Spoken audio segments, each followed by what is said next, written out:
Hoje nós teremos o nosso culto de ceia e nós vamos meditar na palavra do Senhor. E eu quero convidar a igreja para abrirmos as nossas Bíblias na carta aos Romanos capítulo 12, verso 1 e 2 e Tito capítulo 3, do verso 4 ao 6. E o tema da nossa meditação nessa noite é ser transformado. Ser transformado. Essa meditação, a palavra do Senhor nessa noite, sobre esse tema. Vamos fazer uma oração pedindo a iluminação do Espírito Santo do Senhor. Santo e maravilhoso Deus, louvado seja o teu santo nome. Nesse momento, ó Pai, te pedimos a iluminação, a orientação e o guiar do teu Espírito, que o Espírito do Senhor, teu Santo Espírito, ó Cristo amado, guia as nossas mentalidades no estudo, na meditação e na reflexão da tua palavra. Que o Senhor venha esclarecer as nossas mentes, esclarecer o nosso espírito e todo o nosso ser, seja iluminado, esclarecido pela luz da tua palavra. É em teu nome, Senhor e Salvador Jesus Cristo, que oramos e te agradecemos. Amém. Então, queridos e queridas irmãs, vamos meditar na palavra do Senhor nesta noite. Romanos capítulo 12, verso 1 e 2 e Tito capítulo 3, verso 4 a 6. Ser transformado. Amém? Leiamos a palavra do Senhor. Mas quando apareceu a bondade de Deus, nosso Salvador, e o seu amor para com os homens, não em virtude de obra de justiça que houvéssemos feito, mas, segundo a sua misericórdia, nos salvou, mediante o lavar da regeneração e da renovação do Espírito Santo, que Ele abundantemente derramou sobre nós, por Cristo Jesus, nosso Senhor. Agora, Romanos capítulo 12, versos 1 e 2. Rogo-vos, pois, irmãos, pela compaixão de Deus, apresentei os vossos corpos em sacrifício vivo, santo e agradável a Deus, que é o vosso culto racional.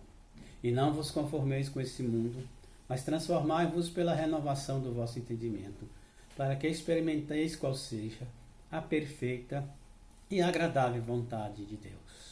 Amém. Louvado seja o Senhor e Salvador Jesus Cristo pela sua palavra. Palavra verdadeira, viva e eficaz. Amém. Querida e amada igreja, mediante esse texto que acabamos de ler, ambos os textos falam de transformação. Então, meditar o tema da nossa palavra nesta noite é ser transformado. Você já foi transformado, minha irmã? Você já foi transformado, meu irmão? Será que nós já fomos transformados? Ou continuamos no mesmo? Todos nós temos que passar por uma transformação, por uma regeneração e por uma renovação do Espírito Santo. Transformação, renovação e regeneração. Ainda tem mais outro processo, que é o lavar. A lavagem, ser lavado. Ser lavado, ser regenerado, ser renovado, ser transformado. Mas, resumindo, ser transformado. O texto de Romanos fala que nós temos que apresentar os nossos corpos em sacrifício vivo, santo e agradável a Deus, que é o nosso culto racional.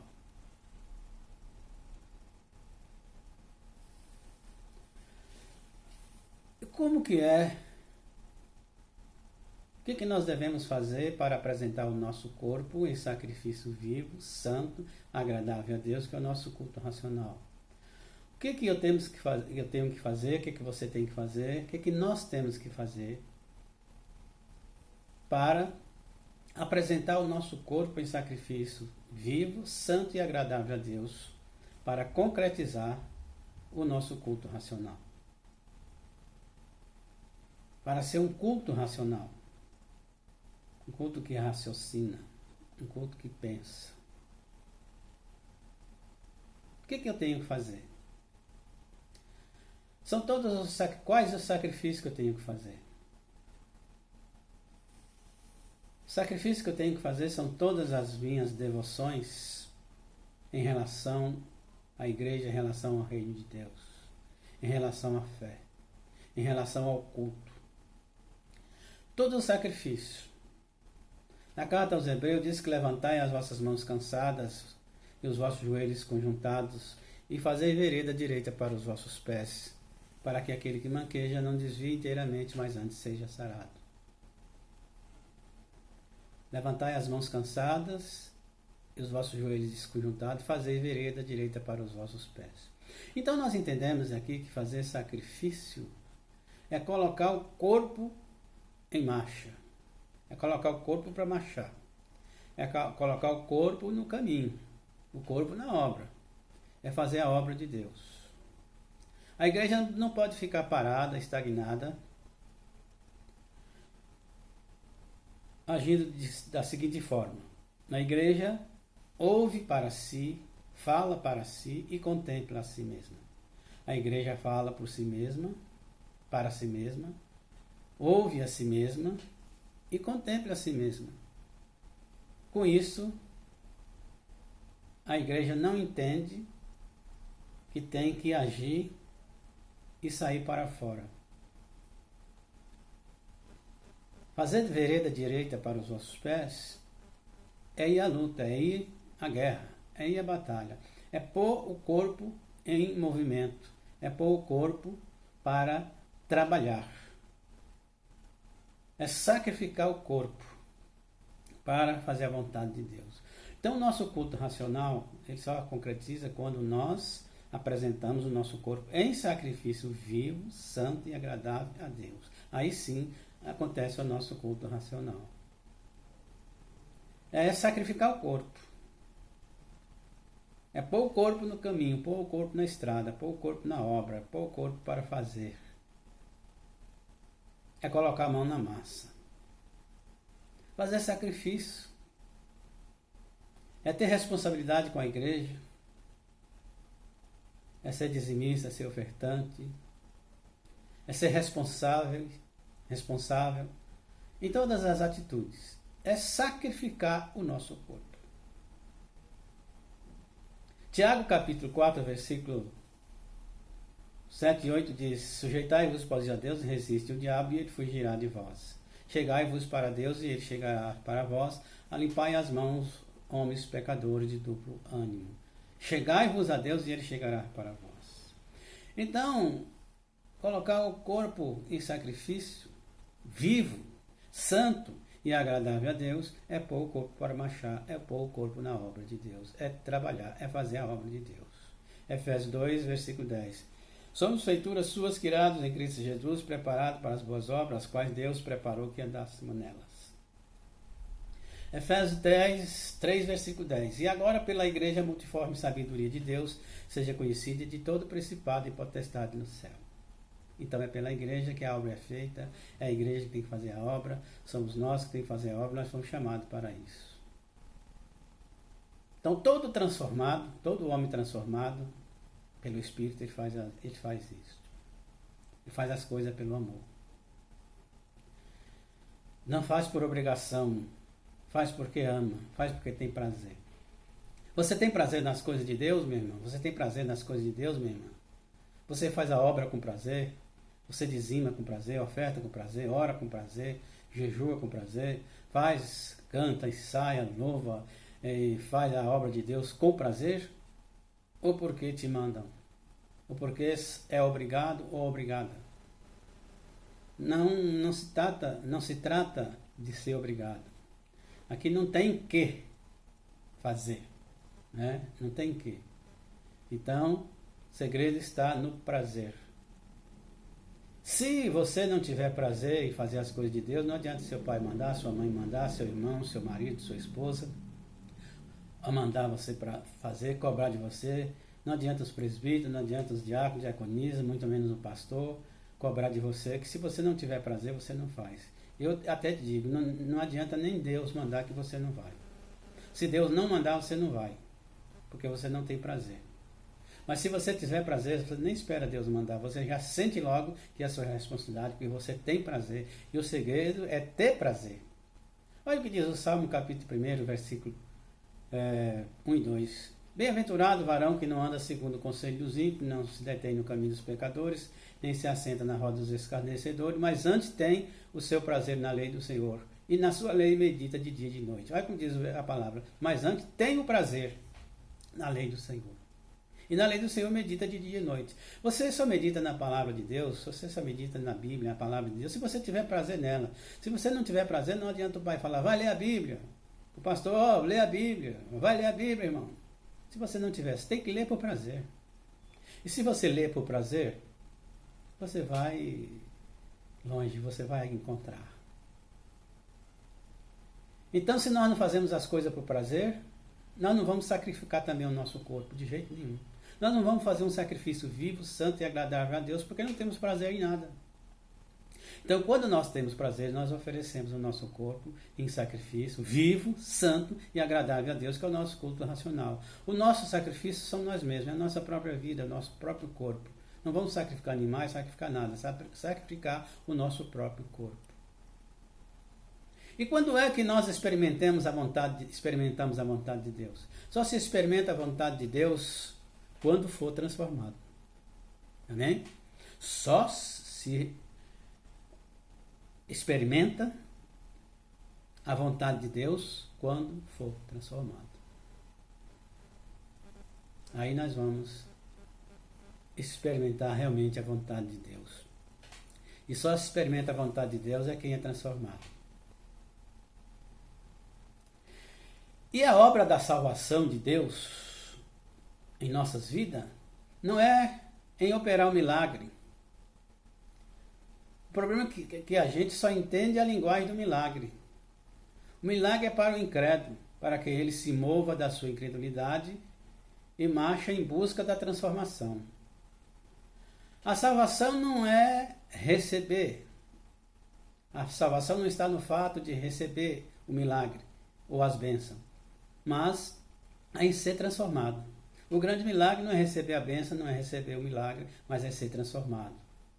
Aí podemos dizer que o grande milagre é ser transformado.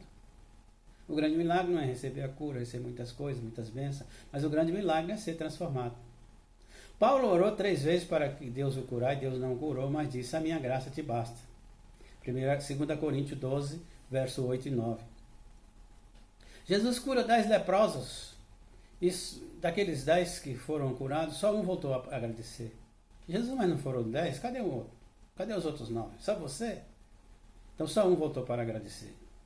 Então o homem, o povo está interessado em milagre, em bênção, não quer sacrificar, não quer oferecer o corpo em sacrifício, não quer colocar a mão na massa, não quer colocar o corpo na obra, não quer marchar. Jesus cura, mas ele não está tão interessado em curar, ele está interessado em transformar. Capítulo 3 de João, Nicodemo chega para Jesus e diz, Senhor, sabemos que és mestre vindo de Deus, porque ninguém faz essas coisas que tu fazes se Deus não for por ele. Aí Jesus disse, também te digo, em verdade te digo, que aquele que não nascer de novo não pode ver o reino de Deus. Aí disse, mas como pode um homem sendo velho, pode tornar a entrar no ventre da sua mãe e nascer? Jesus disse, aquele que não nascer da água e não nascer do Espírito, não pode entrar no reino do céu. Porque o que é nascido da carne é carne, o que é nascido do Espírito é Espírito. E no versículo 7, que é no capítulo 3 de João, ele disse, não vos maravilhei vos ter dito isso, necessário vos é nascer de novo. Então nascer de novo é ser transformado. Nascer de novo é ser transformado. Então, quando Jesus curou os leprosos, Jesus não estava tão interessado na cura. Ele queria que eles voltassem para agradecer, para louvar a Deus, para glorificar a Deus. A cura dos 10 leprosos está em Lucas 17, do verso 11 ao verso 19. Então, Deus vem e atrai e opera o milagre O milagre que a gente espera que ele operasse, ele opera pela sua bondade, pela sua misericórdia, mas ele vai nos transformando, ele vai nos chamando para conhecê-lo. E o conhecimento está na cruz, está na disposição da gente finalmente sacrificar a vida em favor do outro. Então não é no que eu recebo. A fé não está baseado no que eu recebo. A fé não é para receber, a fé é para dar ou para ter coragem de repartir aquilo que recebeu. Isso é fé. A gente só tem fé para receber, mas não tem fé para dar. Não tem fé para ajudar, só tem fé para ser ajudado, não tem fé para ajudar os outros. Eu só quero receber, eu só quero ouvir, só quero contemplar, não tenho fé para fazer a obra. Que fé é essa? A fé não é só receber. A fé é muito mais do que isso. A fé é repartir, é ter coragem de repartir o que recebeu. Nós estamos enganados quando pensamos que só o fato de ir aos cultos está tudo certo. Culto é uma figura do Antigo Testamento. Culto, a liturgia, uma figura da liturgia do Antigo Testamento. O culto do Novo Testamento é uma outra coisa. O culto do Novo Testamento é uma agenda como se fosse uma obrigação com um sacrifício corporal, que esse sacrifício nós estamos falando. E nesse sacrifício nós vamos sacrificando todo dia o nosso corpo, fazendo uma obra aqui, outra ali, fazendo a obra. É difícil, é trabalhoso, não é fácil, mas vamos sacrificar, vamos à luta, vamos lutar contra nós mesmos, vamos pôr o nosso corpo em sacrifício, vamos fazer a obra. Então, fazendo assim, nós vamos crescendo. E nesse sacrifício corporal, nós vamos cultuando e racionalmente nós vamos sendo transformados. Mas nós precisamos entender que nós temos que ser transformados no entendimento para experimentar a perfeita e agradável vontade de Deus. Se eu não for transformado no meu entendimento, se eu não receber a transformação do Espírito Santo, eu não vou entender a vontade de Deus. E o motivo maior não é o culto, mas é a comunhão com os irmãos e com Deus. E ter a consciência de família. A igreja não é uma reunião de parente, nem de sócio. Os parentes se reúnem em torno de um fisiologismo. É contingente. O sócio se reúne em torno de um interesse. Mas nós reunimos em torno do Senhor Jesus Cristo. Nós reunimos para ajudar, para transmitir vida, para transmitir aquilo que nós recebemos. E nós temos que entender que o sacrifício vivo, santo e agradável a Deus é o nosso culto racional. E o objetivo maior desse culto ou desse trabalho é a transformação, a comunhão e o entendimento em inconformidade com o mundo, não se conformar com o mundo, ser diferente do mundo, agir totalmente diferente do modo que o mundo age. Então a igreja não é reunião da necessidade e nem da oportunidade, é reunião da família, é comunhão. Nós estamos juntos, meus irmãos e minhas irmãs, porque não conhecemos outra forma de ser o que nós somos. Nós temos que evoluir do culto para a comunhão. E é isso que traz a consciência de identidade de ser igreja. É ser unida em comunhão, sacrificando o corpo, sacrificando a própria vida, para agradar o outro. Aí eu não gosto do irmão, não gosto da irmã, faz o sacrifício, vai lá, pede perdão, senta junto, tenta. Mas eu não faz o sacrifício. Se você não fizer um sacrifício para amar seu irmão, você nunca vai amar.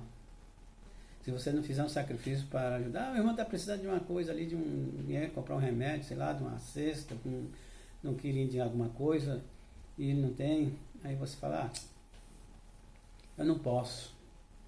Pode sim, vai lá, faz um sacrifício, vai na sua despensa. Se é a conta de você consumir, ou dizer melhor, é a conta de você comer, não, tira um pouco, dá para o seu irmão que não vai te fazer falta. Porque misericórdia não é dar o que sobra. Misericórdia é dar o que não tem. Dá o que sobra é fácil. Misericórdia dá o que não tem. Por isso a oferta da viúva foi maior de todas, porque ela deu o que tinha, um centavinho que tinha, não deu sobra. Os maiores, os ricos ali, colocavam seus dízimos, suas ofertas no gasofilaço, grandes ofertas ali, e até se justificava. E ela colocou uma moedinha. Só que os ricos colocavam daquilo que sobrava. Talvez enfiava a mão na carteira, a mão no bolso, sei lá, numa folha naquela época, tirasse o dinheiro, tirasse um pouquinho, mas ficava lá o 10 tanto na bolsa de novo, para fazer o que eles queriam, viu? Não. A única moedinha que tinha, ela deu. Então, ser misericordioso com os irmãos é ajudá-los, mesmo sem ter condições de ajudar. É tirar da boca para dar. Então, meu irmão, minha irmã, que nós sacrifiquemos o nosso corpo em sacrifício vivo, santo e agradável a Deus, que é o nosso culto racional. Se nós não sacrificar o nosso corpo como um sacrifício, se esse sacrifício não for santo, não for vivo, ou vivo e não for santo, e não agradar a Deus, então não é um culto racional. É uma reunião qualquer, é um encontro qualquer, é uma assembleia qualquer, que assembleia quer dizer encontro, reunião, mas não é um culto agradável a Deus. Não é um culto racional que agrada ao Senhor. E a vontade de Deus para a nossa vida é nós sermos transformados, é nos transformar. Tito lá diz: não pelas obras de justiça que houvéssemos feito, mas sim segundo a sua grande misericórdia, ele nos salvou pela lavagem da regeneração e da renovação do Espírito Santo, que ele abundantemente derramou sobre nós por Cristo Jesus, nosso Senhor. Então, é pela renovação, é pela lavagem, é pela regeneração, é pela restauração, é pela transformação. Temos que ser transformados. Amém? Ser transformado. Você já pediu isso a Deus? Nós nos preocupamos com tudo nessa vida. Com saúde, com dinheiro, com moradia, com alimentação, com vestimenta, com tudo. Mas você está preocupado com a sua transformação? Tá, meu irmão? Tá, minha irmã? Você está preocupado, está preocupada com a sua transformação? Ou você... Tem gente que até diz, eu sou assim, não vou mudar, eu vou continuar assim a vida inteira. Então, você, em outras palavras, está dizendo, eu não quero ser transformado. Mas Deus quer nos transformar cada dia que passa. Amém? Que Deus nos abençoe com a luz e o poder da sua santíssima palavra. Amém.